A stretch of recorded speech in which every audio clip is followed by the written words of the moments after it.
So you're new to working out and you want to start training hard so you can look good naked, but as soon as you walk into a gym, you see all these machines and equipments and you're like, dude, what is going on? You feel overwhelmed and you don't know where to start. If you watch this entire video, I promise you'll have a better understanding of all the workouts, machines, equipment, and each of their benefits. The next time you go into a gym, you will know exactly what to work out and how to work out so you can build muscle, lose fat, and be healthier. And at the very end, I'm going to share some crucial tips that you need to know as a beginner. Alright, so almost every public gym that you're going to go to in your lifting career is going to have a dumbbell rack, a squat rack, platforms, bench presses, machines, and a cardio area. But first, we have to explain all the weights. You got weights called free weights, including the dumbbells, barbells, plates, and also other kinds of free weights like kettlebells, medicine balls, weight sleds, tires, etc. They're called free weights because they're not attached to a machine. They are free. You have to pick them up and there's no resistance helping you out. You're often going to hear people debate, oh, should you use free weights or should you use machines? You should stick to free weights because they're more effective. As a beginner, you want to use whichever one is comfortable for you. Don't worry about these official bodybuilders and science doctors saying, oh, this one's 2% more effective. Choose one that you can stick to and that you like and be consistent with and really get good at that workout. There are exercises that are more effective at targeting certain muscles, but if you don't like them or they seem complicated, it's just going to deter you off the path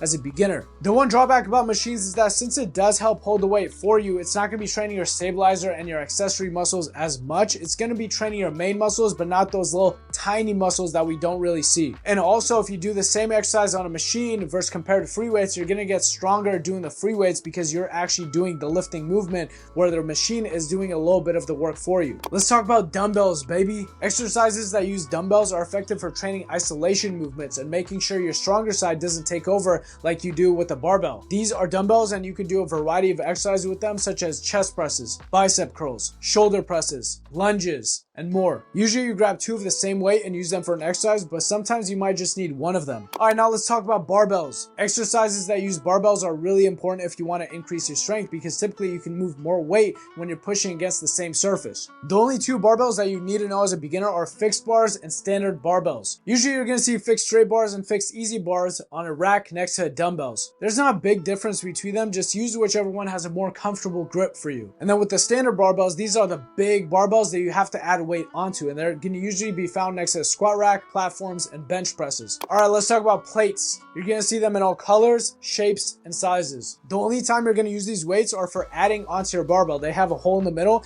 and you're going to put it onto your barbell to make the weight heavier so you can squat heavier, deadlift heavier, bench press heavier, or whatever workout that you're doing. Alright, now let's talk about the other weights like kettlebells, medicine balls, weight sleds, tires. You can count these as weights too, but this video is specifically for people who want to build muscle, lose fat, and get really carved up into that aesthetic physique. Will these weights stimulate muscle growth to a certain degree? Yes, but not as effectively as dumbbells, barbells, or machines, so let's stick to those. Alright, now let's move on to different areas of the gym. Alright, number one, you got the dumbbell rack. The dumbbell rack has multiple different benches and chairs next to it, and each of those benches or chairs serve a different function. You'll see the flat bench, which is very standard. You can use them for a lot of different exercises like the chest press, the lunge, the row. And then you'll see the adjustable bench, which is like a flat bench, but you can adjust it to fit more of an incline so you can target different areas of your body. You can do different exercises on them like an incline chest press, a shoulder press, or seated bicep curls. And then you'll see the seated bench. This one is not adjustable. It's angled perfectly at 90 degrees. And then you can do similar exercises on here like the shoulder press or seated lateral raises. And then the last common bench or stand you'll see is the preacher curl bench or stand. If you think you're being a complete gym bro and you're using momentum on the way up when you're doing your bicep curls, you can use this preacher curl bench or stand to make sure you're really targeting that mind muscle connection with your biceps, really targeting that muscle, and you're not cheating. Alright, and then two simple rules that you need to know about using the dumbbell rack. First one is please do not be the person that puts the 20-pound weight in the 65-pound spot and the 50-pound weight in the 45-pound spot, and it's all over the place. Just put the weights in the right place. Every time I see that, I'm like, dude, you should have never graduated kindergarten. And the second rule is to not stand on the walkway between the benches and the weights, because that walkway is only meant for people going to pick up new weights or to put back their old weights. It's not a place for you to catch up with your friend and be like, hey Bob, what's going on? How are the wife? How are the kids? Motherfucking move, bro. I gotta put back my 60-pound dumbbells and you're in the way. Alright, number two area that you need to be familiar with is the squat rack and the platforms. There's gonna be multiple different variations of these at every public gym that you go to. Some of them are gonna be a platform with the squat rack with the pull-up bar attached to it. Some of them are just gonna be squat racks. Some of them are gonna be squat squat racks with pull-up bars. Some of them are going to be Smith machine squat racks. A platform is going to be an area that has a cushion or padding on the bottom, and that's meant for workouts that are typically meant to drop your weights after the workout. So like a deadlift, an Olympic lift, or any other workout. And the squat rack has different places you can place your barbell onto depending on your height. You can use this area to do squats, shoulder presses, rows, or more. These areas can be full during peak hours, so you might see a line starting to form waiting for these. All right, number 3 area that you need to know is the bench press area. Most likely you're going to see the flat bench, incline bench, and then maybe a decline bench. All of these are great for targeting your chest. Each one just trains a different part of your chest. For beginners, I would stick to either the flat bench or the incline bench. Choose one of those and then get really comfortable with the form on those. The decline bench is a little awkward,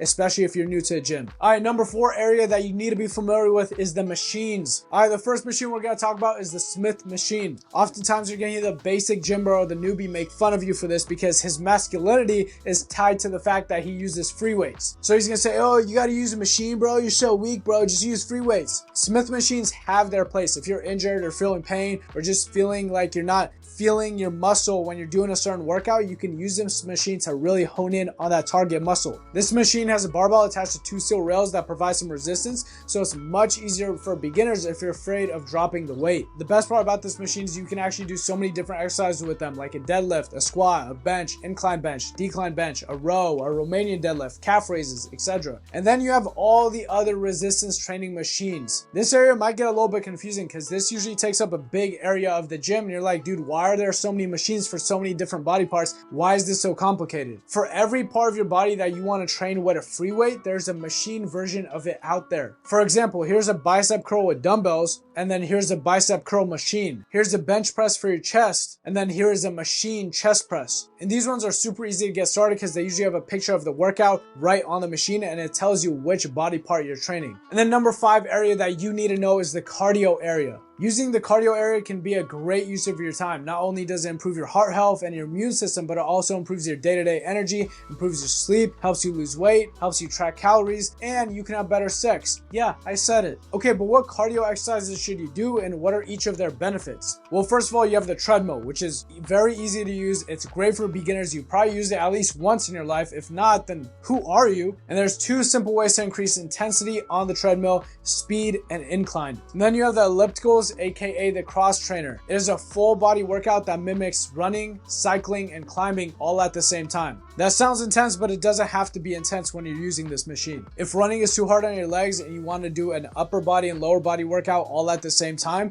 then you will find the elliptical is much better than the treadmill. All right, and then you have the exercise bikes. In order from easy to hard, you have the recumbent bike, the upright bike, the spin bike, and the assault bike. If you want to destroy your lower body and really build up strength, these exercises, the bikes, are really good for that. And then last of all, you have the dreadful Stairmaster. If you're ever stuck in a zombie apocalypse and the only way to escape from the zombies is by climbing a never-ending set of stairs, this machine is going to train you for that situation. The Stairmaster is going to be more intense than the elliptical and the treadmills. It's going to be really good at strengthening your lower body and burning calories quickly. All right, you might be asking yourself how many calories each cardio machine burns. In our example, we have a 160-pound individual with 20 minutes of each exercise. Bicycling at less than 10 miles per hour with mild effort burns 97.3 calories. Walking at 3.5 miles per hour burns 105 calories. Using the elliptical at moderate effort burns 121 calories. Climbing the Stairmaster at moderate effort burns 162 calories. And running at 5 miles per hour burns 202 calories. All right, so beginner tip number 1 that I promised you that you need to know when you start working out in the gym. This is important because it's going to help you gain muscle as quickly as possible instead of doing meaningless workouts. These are compound movements, and these exercises work out your entire body or most of your body at the same time compared to isolation movements that just train small body parts. Compound movements include the bench press, the squat, the deadlift, the pull-up, the dip, the row. And isolation exercises are like bicep curls, tricep pushdowns, chest flies. Compound movements are the best use of your time for your first 1 to 2 years in the gym because instead of doing a tricep pushdown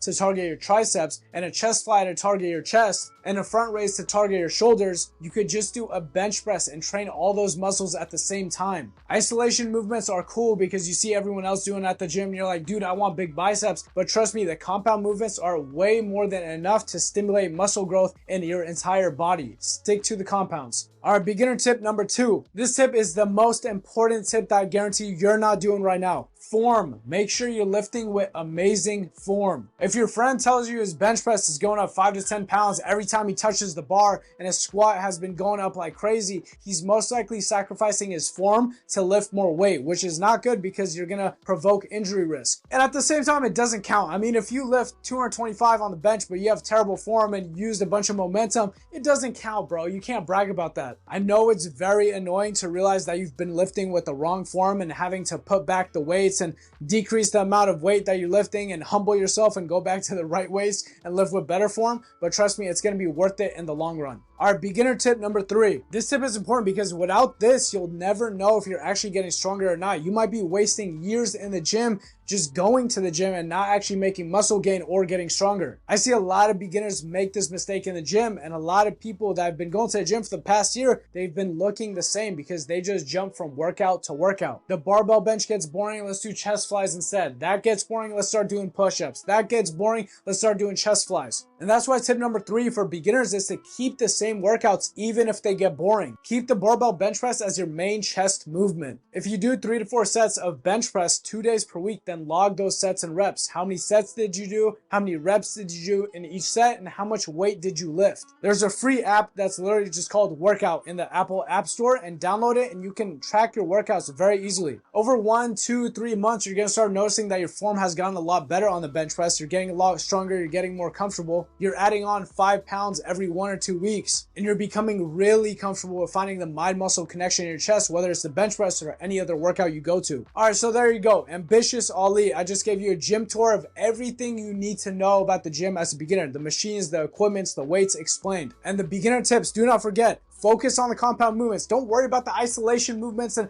the bicep curls and tricep pushdowns. Focus on the compounds. You're stepping over $100 bills to pick up pennies when you're training the isolation movements when you're just new to the gym. Lift with great form. Do not forget about it. I'm going to tell you again and again. You're going to hate me, but form. And then make sure you stick to the same workouts. Otherwise, you're just going to be that basketball player shooting fadeaway game winners that never actually gets good at the game of basketball. Ambitious Ali. I'm out of here. Bada bing, bada boom.